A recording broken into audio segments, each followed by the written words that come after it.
3 years of marriage. Ethan has always harbored resentment towards me. To take revenge on me, he made me take a lot of birth control pills, and he openly embraced someone else in front of everyone, forcing me to make embarrassing moves. I didn't want to jump. He forced me to drink 3 bottles of strong liquor. As a result, I miscarried on the spot, and Ethan and Sophia were doing that next to my hospital bed. Later, I was sent to a mental hospital. I was tormented there. Sophia bought a plane ticket to send me away so Ethan could marry her without any issues. But when Ethan discovered I was gone, he completely lost control. It turns out, for the past 3 years, he has always hated the wrong person. Hurry and jump. Don't just stand there. At the dinner table, Ethan said coldly. I clenched my fists. I clenched my fist. My whole body was trembling. Just now, Ethan lost a game of rock, paper, scissors to Sophia. Now I have to accept the punishment for the dare. Sophia excitedly pointed at me. Emma is my brother's wife. It's normal to complete the dare for my brother. Then I want to see my sister do a striptease. The people next to us joined in the fun. They all shouted, dance, dance, dance. My husband, Ethan. He didn't say a word for me. He just looked at me coldly. I'm sorry, I can't, I said. Sophia pouted. Leaning on Ethan's shoulder, she said, Sister, don't let everyone down. Ethan heard this. His gaze became sharp. He stared directly at me. No way. A few days ago, you danced quite well. I still have the video here. My face suddenly lost all color. That night, Ethan got very drunk. He jumped onto the bed and forcefully tore off my clothes. He even forced me to dance in front of him. He laughed coldly. He recorded the whole thing on his phone. Let me see. Is it a video, Ethan? Hurry up and send it to the group. Everyone chimed in with their comments. Sophia was also blushing from the teasing. Ethan. I clenched my teeth tightly. I looked at him with pleading eyes. Ethan frowned. He seemed a bit impatient. His gaze held a hint of confusion. He leaned back against the chair. Sophia felt a bit bored. She gently patted his chest. She softly advised, if you don't want to do a striptease, that's fine, but the rules of the game still need to be followed. She pretended to think for a moment, then quickly said, how about this? You drink all 3 bottles of red wine. Sister, no way. I shook my head immediately. My hand unconsciously rested on my belly. There, my first child with Ethan was growing. After every intimate encounter, Ethan would make me take emergency contraception. It lasted for a year. My menstrual cycle became increasingly unstable. Once, I even bled continuously for a month. I begged Ethan to take me to see a doctor. That's when I discovered the problem. Due to long-term use of contraceptives, my body had suffered significant damage. Getting pregnant became very difficult. Ethan felt relieved. He no longer made me take the pills. But recently, I unexpectedly found out I was pregnant. When he learned about this, he told me to get an abortion. I didn't dare to disobey him, but I was reluctant in my heart. I had to wear loose clothes to cover it up. Fortunately, I exercise regularly. Plus, in the early stages of pregnancy, my belly wasn't obvious yet, so it was basically unnoticeable. But those 3 large bottles of chilled red wine almost put me and the child in danger. I bit my lower lip tightly. Tears welled up in my eyes. This is your strong suit. Used to go out and have fun. You wouldn't enjoy yourself without wine, Ethan said in a low voice. Sophia also replied with little enthusiasm. I've already let it go once. Doesn't sister even want to play a game? It's really boring. Ethan's colleagues and subordinates whispered nearby, occasionally casting dismissive glances. No wonder Ethan never mentions his wife. It's indeed inconvenient to make it public. Who knows what methods she used to make Ethan marry her? I think she's much worse than Sophia. I stood at the center of the argument, feeling extremely uneasy. Those harsh words and mocking gazes shot at me like arrows. Ethan, brother, if she doesn't drink, you just upload her video online. Sophia playfully tugged at Ethan. Ethan seemed a bit hesitant. My sister has such a good tolerance for alcohol. Ethan, don't you know yet she'll definitely be fine, Sophia said while holding onto Ethan's arm. She just wants to embarrass you in front of everyone. Exactly. This little bit of alcohol is nothing serious. Ethan agreed. Look at me when you say that, right? Drink up. I have no choice. I can only close my eyes, downing that glass of cold liquor in one go. Tears could not help but flow out. They slid down my cheeks. A chill spread from my throat to my heart. Everyone around was applauding and cheering. I caught a glimpse of Sophia smiling, snuggled in Ethan's arms. 1 bottle, 2 bottles. As we were about to finish the 3rd bottle, I suddenly felt a sharp pain in my lower abdomen. It felt like a storm was raging inside me. Warm liquid flowed from her lower body. She was bleeding. Someone shouted out. Before I passed out, I vaguely saw Ethan suddenly stand up. When I woke up, I found myself lying on a hospital bed. Ethan was holding Sophia. He kicked the door open. The door slammed against the wall. It made a loud bang. I was startled and trembled all over. Ethan saw that I was awake. He tilted his head and stared at me. "Emma, you really slept deeply. You finally woke up." Sophia let out a cold laugh. Her eyes were full of sarcasm. I trembled as I reached for my belly. The slightly protruding belly had become flat. I said sadly in a low voice, "The baby." She coldly replied, "You married into my family. It was just to make up for the mistake. You don't deserve to have a child at all." Ethan was very angry, shouting at me loudly. Sophia weakly cuddled in Ethan's arms, speaking sarcastically in a delicate voice. "Just you, wanting to have Ethan's child too. Do you deserve it?" That's what was said. She turned to Ethan, pouting, looking particularly charming. "Brother, Sophia wants to have a child for you too." Ethan gently kissed her lips. "Say it, all right. We'll give birth right here." That's what was said. Ethan locked the door to the ward. Then he held Sophia and lay down on another bed. There was only a thin curtain between the two beds. I could see their shadows clearly. Sophia exclaimed excitedly. So thrilling. The bed next to us creaked and shook, along with Sophia and Ethan's hurried breathing. I could hear everything clearly, in broad daylight. They are intimately close beside me. I just lost my child. Ethan's words pierced my heart like a knife. I cried. I covered my ears with my hands. I tried to block out those disturbing sounds, but the harder I tried not to listen, the clearer I heard them. "Ethan, do you really hate me this much?" I muttered softly. My heart was completely shattered. After a while, it finally became quiet over there. Sophia pulled back the curtain. Her face was flushed. Her collar was also disheveled. Ethan walked over, seeing my tear-streaked face. He directly removed my Roman IV drip. "Emma, stop pretending you're usually so healthy. Why act weak now? It's really unbearable." His grip was too tight. The back of my hand was bleeding. I quietly begged him, "Ethan, please let me go." Ethan only let out a cold grunt. "How many times do I have to remind you? The debts of the Johnson family. You, Emma, will have to repay them for a lifetime. Do you think I will let you off the hook unless you die?" Sophia interjected. "She is so timid.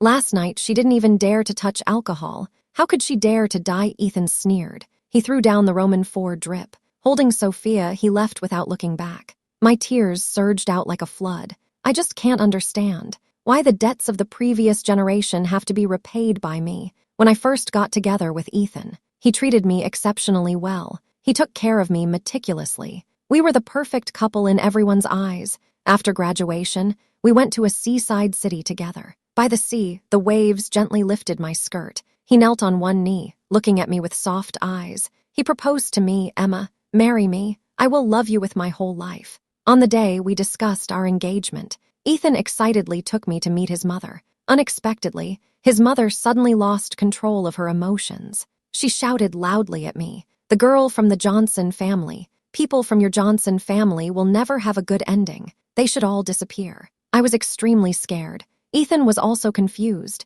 His mother called him into the study. They talked for 2 hours. When Ethan came out, he looked extremely pale, as if he was completely hopeless. Since then, he pulled me from a happy life into endless pain. Ethan forced me to marry him, my originally much-anticipated wedding. Ethan had a cold face throughout. He rushed through it carelessly. After that, Ethan often played outside. He made a lot of female friends. He had intimate relationships with many women. Among them, Sophia is the one who has been with him the longest. I cried and asked him why he had become like this. He replied, "Your dad caused my dad's death. This is what your Johnson family owes me." From that day on, Ethan never appeared at the hospital again. The day I was discharged, I went home first. Although I had deep feelings for Ethan, the hurt I felt this time made me think it was enough. This time, I decided to leave him, so I went home first. I planned to take some money and daily necessities, but as soon as I opened the door, I found Ethan's mom sitting on the sofa.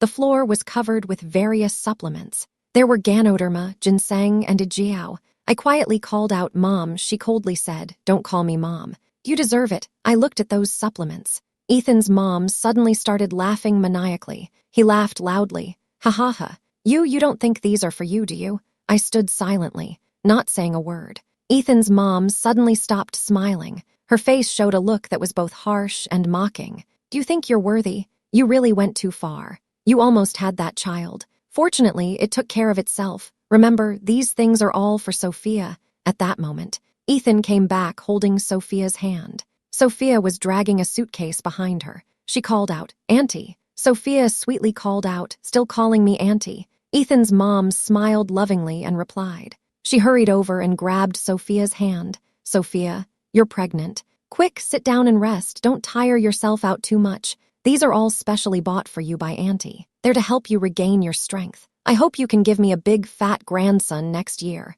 How is the pregnancy going?" I was stunned for a moment. It felt like being struck by lightning. Ethan saw my surprised expression. He let out a cold laugh. He pointed at me. He began to speak in a tone as if announcing an edict. "Sophia is pregnant. She needs someone to take care of her. Starting today, she will move in. You will take care of her." I listened. My eyes widened. "What, Ethan? Do you have no conscience? Our child just passed away," I shouted. Ethan impatiently dug at his ear. Ethan's mother pointed at me, almost touching the tip of my nose. "Your parents really didn't teach you well. Look at you. You have no manners at all. And you're so arrogant." Hearing her disrespectful words about my deceased parents, I'm losing control of my emotions. Just as I was about to argue, the doorbell rang. The person outside said, "Miss, your dog has arrived. He is the butler from the Sophia family." Carefully holding a small dog, I noticed that the small dog was panting, hanging around its neck. "It looks like my mother's relic." I rushed over.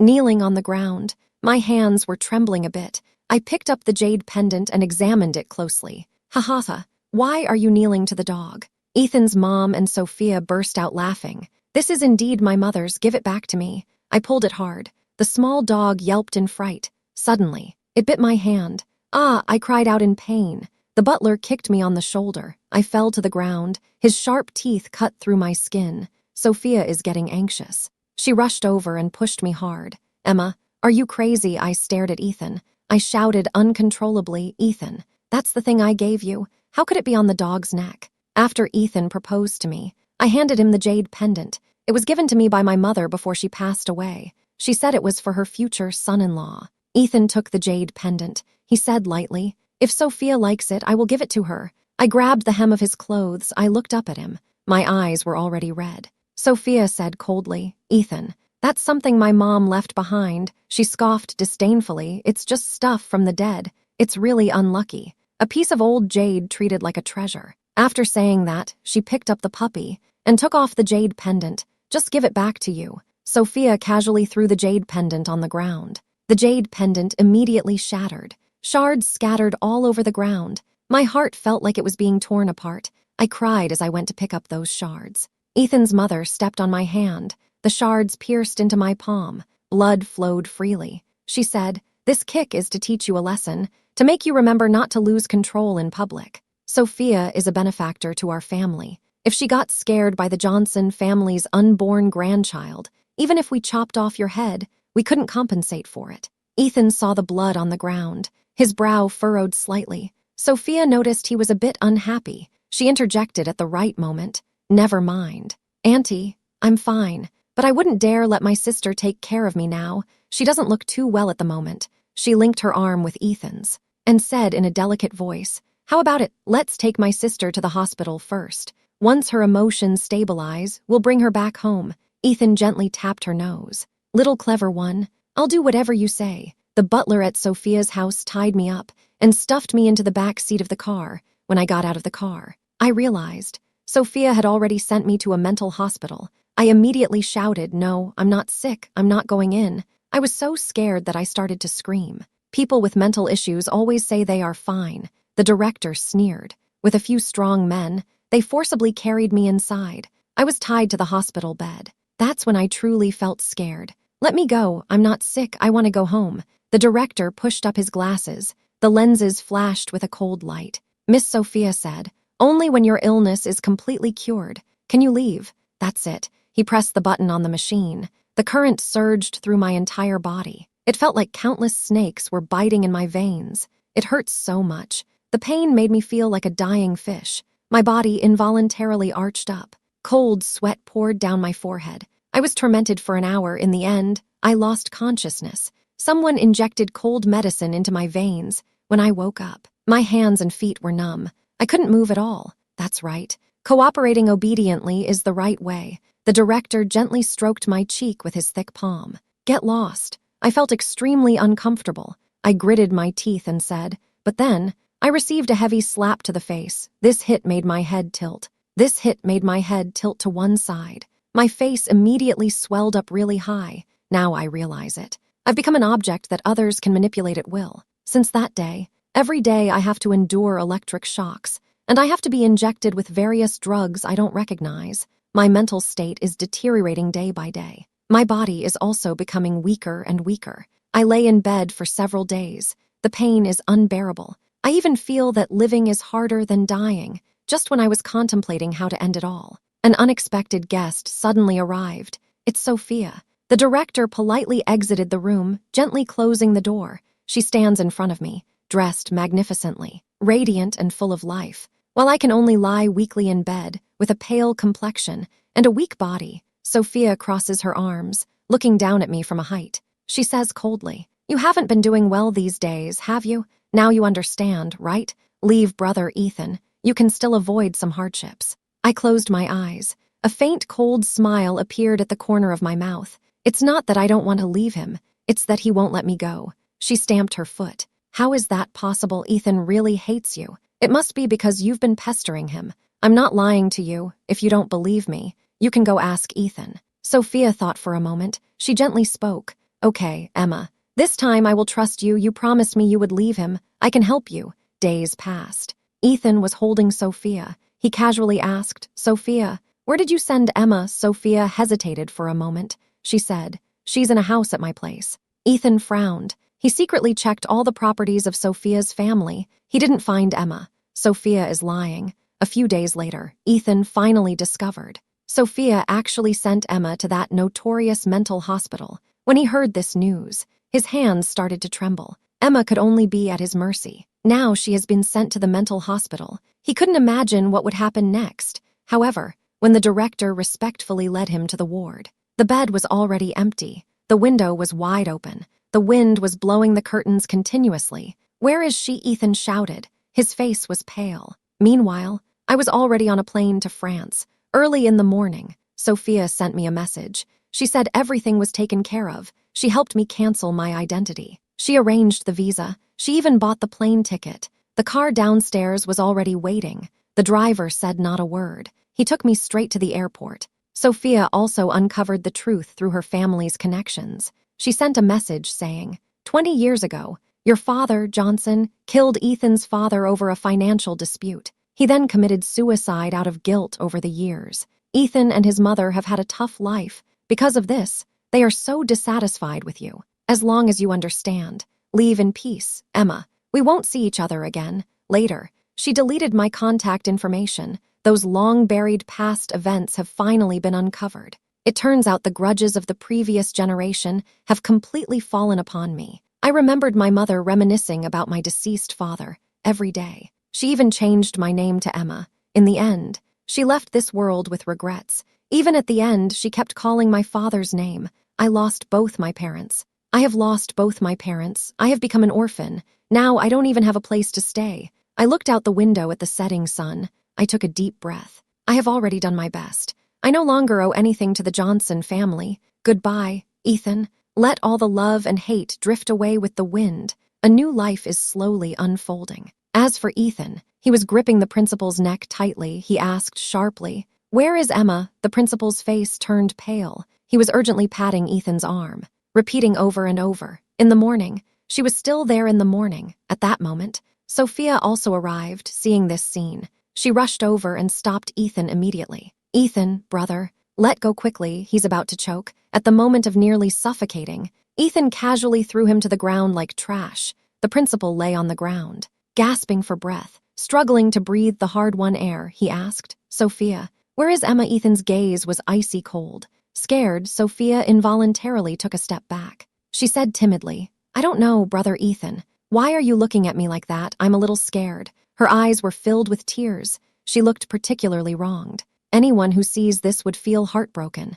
But Ethan couldn't care about that now. He asked directly, "Where is Emma?" He shouted loudly. Sophia crouched down in fear, unable to hold back her tears. Ethan was very angry. He kicked the fallen director hard. He said sternly, "If Emma is not found, you all will have to pay the price." Ethan slammed the door of the ward shut. 2 bodyguards stood vigil at either side of the door. They stood watchfully. Ethan turned around angrily and walked away. He clenched his teeth tightly. He was thinking, "Emma, if I find you, you'd better watch out." After Ethan's mother learned about this, she immediately called Ethan to come home. She said to Ethan, "Ethan, no matter what happened to Emma, why do you have to go looking for her?" Sophia was crying continuously on the phone. "Have you forgotten? Sophia's family has been kind to us." Ethan was silent for a moment. He took a deep breath. He looked up into his mother's eyes. "Mom, is it really that simple?" Ethan's mother avoided his gaze somewhat guiltily. That year, Ethan's father passed away.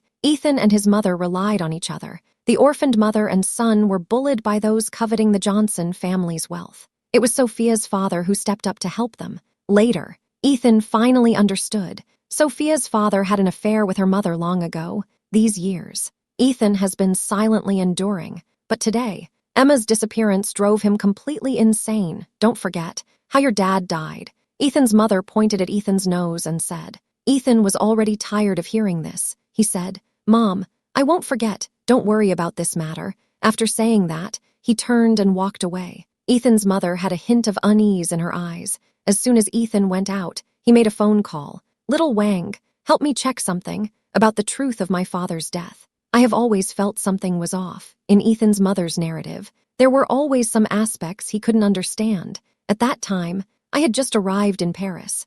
My high school friend Grace came to pick me up. Seeing my condition, she frowned with concern. "Emma, how did you lose so much weight?" I'm forcing a smile, but inside I feel a pang of sadness. I've been on a diet lately. Maybe I've gone a bit too far. Grace helped me find a place to live. She even suggested I could work at her place. I'm very grateful to her. If it weren't for her, I really wouldn't know what to do next. It's late at night. I'm lying in bed, staring at the ceiling. I just can't sleep. Suddenly, I thought of Ethan. I remember the year we traveled together, watching fireworks at Disneyland in Paris. The flames reflected in his affectionate eyes. He said he would accompany me to watch fireworks for a lifetime. But now, everything has changed. Ethan is looking for me everywhere. But the police said, "There's no such person as Emma." How is that possible? Ethan is staring at the computer screen. To his surprise, it clearly stated that there was no such person. Ethan repeatedly checked the surveillance footage at the hospital 10 times. He still couldn't find any trace of Emma. Later, he tied up the hospital director and interrogated him. Finally, he obtained the surveillance video from the ward. As a result, he saw unexpected footage. Emma lay on the bed, pale and lifeless. Her hands and feet were bound. She was being electrocuted continuously. She fainted repeatedly from the pain and was awakened by another electric shock. Next, she was held down and injected with various different drugs. Ethan clenched his fists tightly. The knuckles turned white. He watched Emma in agony. He should have felt happy, but why did he feel so miserable inside? The director stood aside. Seeing Ethan's face pale as a corpse, he trembled in fear. When Ethan turned his head, his eyes were bloodshot. It felt like being stabbed twice. He said coldly, "Bind him up again," he said. The voice was so cold it felt like falling into an ice cave. Yes, Ethan's bodyguard quickly approached. One on each side grabbed the principal who tried to escape. "And Sophia, I need to ask how she helped Emma." Ethan's lips curled slightly upward, revealing a hint of a cold smile. Just then, his phone vibrated. The screen displayed a message from Xiao Wang. "Ethan, I found the files from back then." Ethan stared at the message, reading it word by word. When he looked up after finishing, his face had turned pale. He tried to stand up, but his legs went weak, and he fell back into the chair. No, impossible. Ethan's lips trembled like leaves falling in the wind. His eyes were filled with unease. The file records the truth of that year. At that time, the Johnson family owed wages to their team. Emma's father, Johnson, couldn't pay his subordinates' salaries. He was left with no choice. He could only go to the Johnson family to collect the debt with a knife. The Johnson family's financial chain had broken. Ethan's father, in despair, ran into Johnson's knife. Ethan's father passed away. Johnson also committed suicide out of fear of his crime. Ethan's hands began to tremble. He had heard his mother say since he was young that it was Johnson who killed his father with a knife. This led to them becoming orphans and widows. Their family was shattered. So, this matter cannot be entirely blamed on Johnson. It isn't even really related to Emma. He couldn't help but slap himself. He remembered Emma's desperate eyes when she lost her child. His hands trembled slightly. He turned to the second page, the real reason for the Johnson family's financial breakdown that year. Even Ethan's mother was unaware. It turned out to be caused by the Sophia family. The Sophia family and the Johnson family have been old friends for many years. Relying on this relationship, the Sophia family borrowed a lot of money from the Johnson family. When the day to repay the money came, Sophia's father had disappeared. It was only after this incident occurred that he reappeared. That money, when Sophia's father returned, he deliberately did not mention it was a loan. He directly said he gave it to them out of pity for their mother and child. That's why Ethan's mother always regarded the Sophia family as benefactors. Ethan closed the file. He squeezed his eyes shut. His heart felt as if it was being pulled by many hands.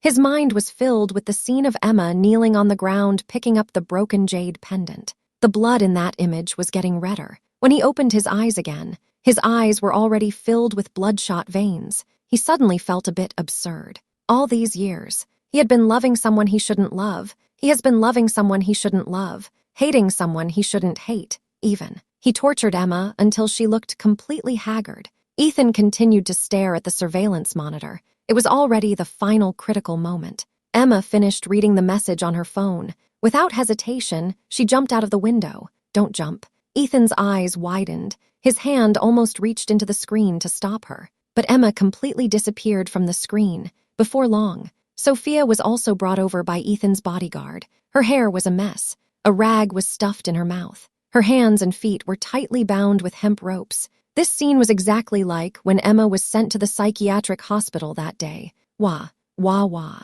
She let out a faint sound. Ethan squatted down. He took the rag out of her mouth. He looked down at her. His gaze was as cold as ice. Sophia, to be honest, is there something you're hiding from me? I brought Emma here. Ethan nodded. Then he spoke. Big brother Ethan is gone. He's gone. She cried so hard she could hardly breathe. Her face was covered in tears. She looked particularly pitiful. Ethan pretended not to see. Emma, it was you who sent him away, right? His tone was icy. He squinted his eyes, carefully scrutinizing Sophia. Yes. Ethan's gaze became sharp. He stood up. He suddenly kicked Sophia in the stomach. Sophia cried out in pain. Sophia screamed in agony, rolling around on the ground. Tell me, why? Ethan's voice was as cold as a devil rising from hell. Sophia was greatly frightened. While sobbing, she revealed everything. Big brother Ethan, I love you. I also want to be your wife. Me, I don't want to always be a hidden lover. So, you think that as long as Emma is not around, you have a chance. Sophia was brutally kicked in the abdomen by the angry Ethan. Not long after, she started to bleed profusely between her legs. You want to become Mrs. Johnson. Then you must endure the suffering that Emma went through. Only then do you have the right to say that. After Ethan said this, he turned and left. Not long after, Sophia stopped breathing. She tragically died in the cold hospital corridor, taking the unborn child with her. And the murderer was actually the man she loved most in her life. Looking at that Dean again, his situation wasn't any better. Ethan ordered him to experience the pain that Emma had gone through, even more severe. So, he was tied to the hospital bed, continuously receiving electric shocks, until death. Actually, Ethan doesn't want to kill. However, the regret after learning the truth and the pity for Emma, and the years of concealment by his mother, a tangle of complex emotions, forms a strong anger. Ethan's unbearable pain, all vented on those two who once harmed Emma. At this moment, he sits in the car, suddenly feels lost and helpless, the ones who hurt Emma the most. How should I face myself? Before the proposal, when we were dating, his feelings for Emma were very deep. Emma comes from a single-parent family. Her family is not wealthy. She is like a resilient wild grass, independent and confident, always optimistic and positive. For many things, she has her own unique views. But later, her smile gradually disappeared, feeling gloomy all day. Sometimes Ethan leaves in the morning, seeing her sitting blankly on the sofa. When he comes back at night, she is still in the same position, and the source of all this is Ethan. Emma has given all her tenderness to him, even though she feels so hurt inside. She still loves him, carefully taking care of his daily needs. She always hopes that Ethan can return to the way he used to be. Ethan suddenly grabs his own hair, with tears continuously falling down. He doesn't dare to think too much. Emma clearly did nothing wrong, yet she is hurt so deeply by him, both mentally and physically. She has suffered a tremendous blow. Emma, at that time, you must have been in so much pain. Ethan cries while softly talking to himself. His heart aches so much that he wishes to atone with death. He is crying. A message suddenly arrived on the phone. Ethan on the line. This hospital is in a remote location. The surveillance footage outside is unclear. I found a video clip. It may contain content you are interested in, although the video is blurry. Ethan recognized Emma at a glance. She jumped into a black Jeep. The car quickly drove away. Ethan felt a surge of excitement. His hands shook so much he almost dropped the phone. I knew she must still be alive. After he hung up the phone, he immediately slammed on the gas. The car quickly started up. Ethan was immersed in the joy of finding her again. He felt as long as she was alive, there was hope. Moreover, he was willing to use the rest of his time to make it up to Emma. Emma is so considerate and loves him so much. She would definitely forgive him. Ethan murmured to himself, I will definitely find you. Meanwhile, I have arrived in Greenland, looking at the endless Arctic Ocean in these 3 years. For the first time, I feel at ease. Before, I was stuck in a painful relationship. Over time, I even forgot that the world has such a beautiful side. I also forgot how to live a normal life. Fortunately, I have finally gotten out of that state. Grace helped me find a job as an editor for a geography magazine. Today, I came to Greenland with the team to shoot sharks. Emma, how does it feel? It's pretty cold here, right? The team leader is an Inuit. His face is covered with a big beard. He smiles and hands me a nut chocolate bar in broken English. I took it and said thank you. I looked up at the pale sky, looking up at the whitening sky, spoke softly. It is indeed quite cold, but this place is nice. I'm really happy. I never expected this at all. Ethan would find his way here that day. We were almost at the northernmost point of Greenland. Suddenly, Ethan appeared as if out of nowhere, wrapped in a thick down jacket, standing in front of me. His ears and face were frozen and red. He rushed over and hugged me tightly. Emma, I knew you were still alive. That's great, really great. I missed you so much. His voice was filled with obvious excitement. There was even a hint of choking up. I was trembling all over. I couldn't tell if it was because of the cold or if I was scared by him. You came to take me back. To continue making me pay off my father's debts. Ethan was taken aback. His arms around me paused in midair. He took half a step back. Staring at me, I noticed. His gaze was different from before. I could always see indifference and mockery in his eyes. But now, there are more emotions in his eyes that I can't grasp. No, not at all. You are not wrong. It's my fault. Ethan said softly. He lowered his head like a child who has made a mistake. He slowly revealed the truth. After listening, I didn't know whether to cry or laugh, so all my pain is because of your mother's lies and your blind obedience. Really, Ethan's words were stuck in his throat. He couldn't say a single word. This is so absurd. This is simply too ridiculous. All my pain actually stems from a ridiculous misunderstanding. I couldn't help but laugh out loud. A tear rolled down from the corner of my eye. Ethan reached out his hand. He wanted to help me wipe away the tears, but I turned my head away. I avoided him. I didn't shed a second tear for him. Now, I stand at the northernmost point of the earth. The wind here is unbearably cold. If I drop a tear, it would freeze instantly. I decided, from now on, I won't lose anything for this man,